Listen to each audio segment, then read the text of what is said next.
नमस्कार दोस्तों, स्वागत है आपका एक बार फिर से हमारे सबसे बड़े सरकारी चैनल पर। जी हाँ, आज मैं आपको कुछ नई और ताज़ा खबरों के बारे में बताने वाली हूँ, जहाँ योगी सरकार 9 लाख कामगारों को रोजगार देने का ऐलान कर दिया है। जी हाँ, इसके अलावा आपको बता दें कि सुप्रीम कोर्ट ने भी बड़ा ऐलान कर दिया है। अब किसी को भी भूखा नहीं रहना पड़ेगा और किराया भी नहीं वसूला जाएगा मजदूरों से। और साथ ही आपको बता दें कि लॉकडाउन 5 को लेकर भी किसी तरह के प्रपोजल सामने आ रहे हैं। जी हाँ, क्या बढ़ सकता है लॉकडाउन, तो इसकी भी पूरी रिपोर्ट मैं आपको आज बताने वाली हूँ। और साथ ही मजदूरों को दिए जाएंगे 9,000 रुपये का कैश ट्रांसफर भी। जी हाँ, मैं इसकी भी जानकारी थोड़ी देर में बताऊंगी। और साथ ही चीनी बीमारी का भी ताज़ा अपडेट मैं आपके लिए लेकर आ चुकी हूँ। तो चलिए बात करते हैं आज की बड़ी खबरों के बारे में। जी हाँ, ऐसी ही ब्रेकिंग न्यूज़ को जानने के लिए हमारे चैनल को सब्सक्राइब, लाइक, शेयर जरूर कर दें, जिससे आपको रोजाना मिलती रहे ताज़ा अपडेट्स। तो चलिए बात करते हैं आज की बड़ी खबरों के बारे में। तो वीडियो को बिना भगाए आखिर तक देखिए, जिससे कोई भी जानकारी आपसे मिस ना हो जाए। तो मैं आपको बता देती हूँ पहली बड़ी खबर के बारे में, जहां उत्तर प्रदेश में 260 नए चीनी बीमारी मरीज सामने आ चुके हैं और अब तक 6,000 चीनी बीमारी लोग संक्रमण की चपेट में आ चुके हैं और पूरे देश में इसकी संख्या 1,50,000 के पार पहुंच चुकी है। और इसके अलावा बुधवार को चीनी बीमारी से 5 और मरीज की मौत हो चुकी है। और बीते 24 घंटों के दौरान प्रदेश भर में चीनी बीमारी संक्रमण के जो नए केस पाए गए हैं, उनमें से अयोध्या में 23, जौनपुर में 17, हापुड़ में 16 पाए गए हैं। जी और इसी के साथ आपको बता दें कि चीनी बीमारी का कहर पूरे देश में बरस रहा है और सबसे ज्यादा इसका असर अब उत्तर प्रदेश में दिखाई दे रहा है। और अब इसकी भी जांच और पड़ताल तेजी से की जा रही है। आपको बता दें कि जहां महाराष्ट्र और गुजरात में इसका घमासान युद्ध भी हो चुका है। जी हां, बीते 24 घंटों में जहां महाराष्ट्र में सबसे ज्यादा केस पाए जा चुके हैं और गुजरात भी पीछे नहीं हट रहा है। तो चलिए बात करते हैं अगली अहम खबर के बारे में, जहां मैं आपको बताऊंगी कि सुप्रीम कोर्ट का बड़ा आदेश आ चुका है। जी हां, अब कोई भी भूखा नहीं रहेगा और किसी से भी किराया नहीं वसूला जाएगा।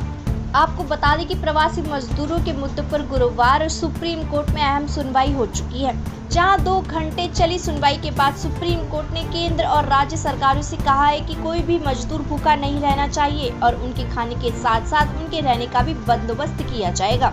जी हां, आपको बता दें कि उनके खाने के साथ साथ उनके रहने का भी बंदोबस्त किया जा रहा है। यदि कोई मंजूर नहीं करता है इस बात को या फिर कोई भी मजदूर नहीं फंसा है, तो फिर उसे बताया जाएगा कि उसके राज्य तक छोड़ने के लिए ट्रेन या बस कब तक चलेंगी और ऐसी ही खबरें उन तक पहुंचाई जाएंगी और मजदूर से किराया ना वसूला जाए, इसका भी ध्यान रखा जाएगा। और आपको बता दें कि फ्री में इलाज देने वाले अस्पतालों की भी लिस्ट दी जाएगी।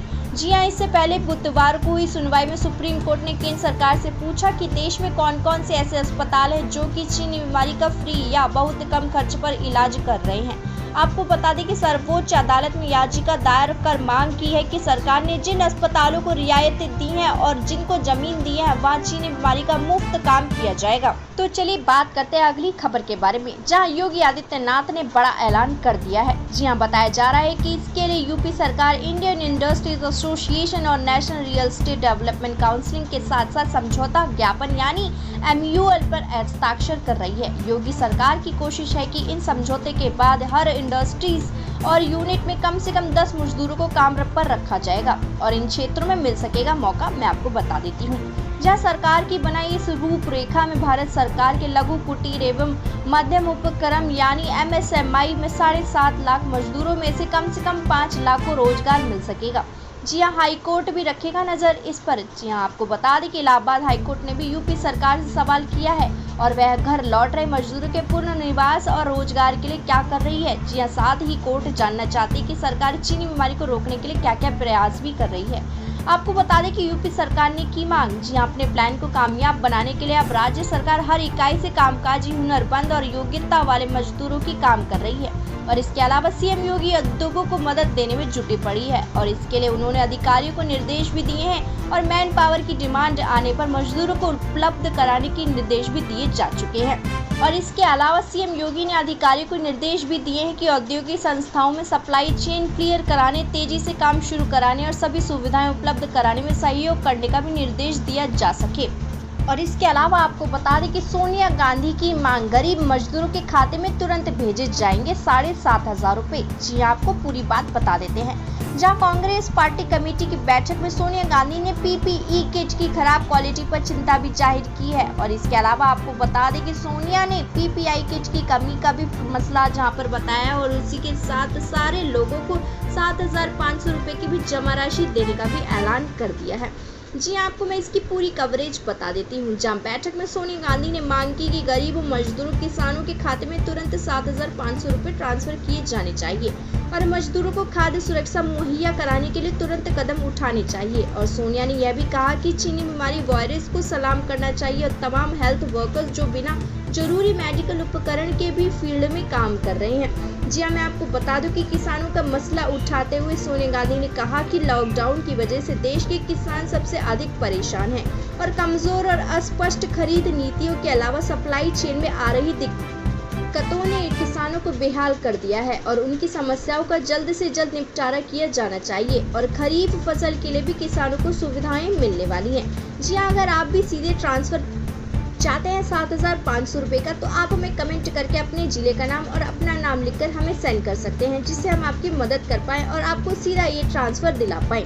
तो चलिए बात करते हैं अगली खबर के बारे में। जी आपको बता दें कि 31 जून को लॉकडाउन जहां खत्म हो रहा है और वहीं 1 जून से क्या क्या मिल रही है छूट, मैं आपको बता देती हूँ। जी हाँ, मैं आपको बता दूं कि 31 मई तक जहां लॉकडाउन है और वहीं लॉकडाउन 5.0 के बारे में अभी तक कोई भी बयान सामने नहीं आया है और लॉकडाउन आगे बढ़ाया जाएगा या फिर कुछ शर्तों के साथ इसे खोला जा सकता है। तो इस बारे में कयास लगाया जा रहा है कि 31 मई को प्रधानमंत्री नरेंद्र मोदी मन की बात करने वाले हैं और ऐसे में कहा जा रहा है कि लॉकडाउन 5.0 पर बोल सकते हैं।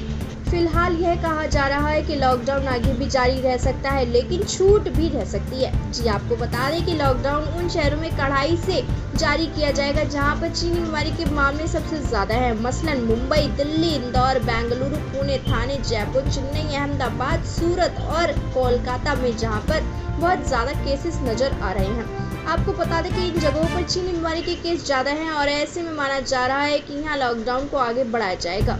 और आपको बता दें कि मेट्रो की शुरुआत भी हो सकती है। जी हाँ, 1 जून से मेट्रो ट्रेनें रफ्तार पकड़ सकती हैं। घरेलू फ्लाइट्स पहले ही शुरू किया जा चुका है। जी आपको बताएं कि स्कूल, कॉलेज, शैक्षणिक संस्थान बंद रहेंगे और 15 जून के बाद इसे खोलने पर विचार किया जा सकता है। और राज्य सरकारें पहले ही कह चुकी हैं कि स्कूल गर्मियों की छुट्टी के बाद ही खुलेंगे और स्थिति को देखते हुए कोई फैसला नहीं लिया जा सकता है। जी आपको बता दें कि लॉकडाउन में छूट अगर मिलती है तो धार्मिक स्थल भी खोले जा सकते हैं और कर्नाटक सरकार ने तो पहले ही ऐलान कर दिया है कि 1 जून से धार्मिक स्थल खोले जाएंगे। जी हाँ, और केंद्र सरकार इसका भी फैसला जल्द लेने वाली है और उसे धार्मिक स्थल खोलना है या नहीं, इस पर भी सवाल किया जा रहा है। तो आपको बता दें कि लॉकडाउन की वजह से अर्थव्यवस्था पर जहां पर बुरा प्रभाव पड़ रहा है और वहीं बेरोजगारी भी बढ़ चुकी है और ऐसे में अर्थव्यवस्था को पटरी पर लाने के लिए केंद्र राज्य सरकार मिलकर कई कदम भी उठा रही है। और इसके अलावा एक और खबर के बारे में मैं आपको बता देती हूँ, जहाँ 5 रुपए प्रति लीटर महंगा हो सकता है पेट्रोल डीजल। जी हाँ, अगले महीने से बढ़ेंगे ये दाम। आपको इसकी पूरी रिपोर्ट मैं आपको बता देती हूँ।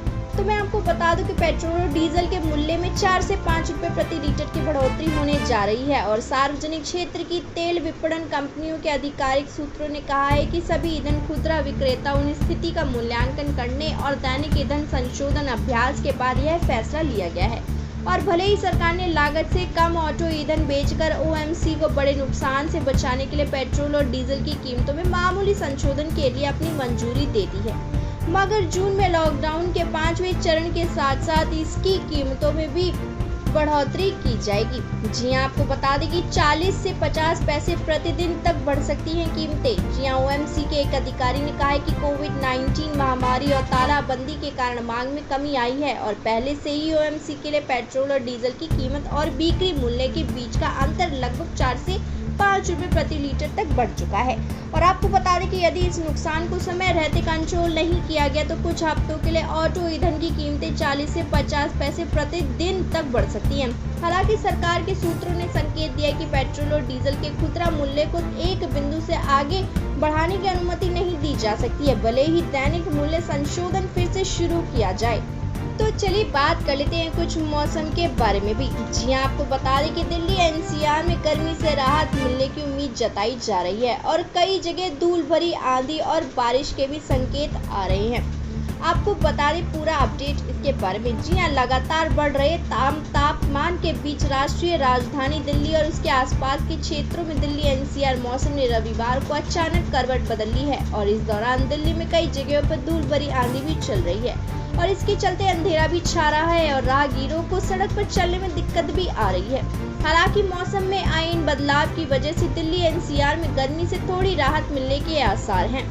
तो चलिए अब मैं चलती हूँ और आशा करती हूँ कि आपको हमारा आज का वीडियो ज़रूर पसंद आया होगा। तो अगर आपको हमारी आज की वीडियो पसंद आई तो प्लीज़ हमारे चैनल को लाइक शेयर सब्सक्राइब जरूर कर दें, जिससे आपको रोज़ाना मिलती रहे ताज़ा अपडेट्स। और अगर आप हमारे चैनल पर पहली बार आए तो हमारे चैनल को सब्सक्राइब करके नीचे बनी लाल घंटी का निशान भी ज़रूर दबा दें, जिससे मैं आपको रोज़ाना देती रहूँ ताज़ा खबरें। तो चलिए मैं चलती हूँ। जय हिंद, जय भारत।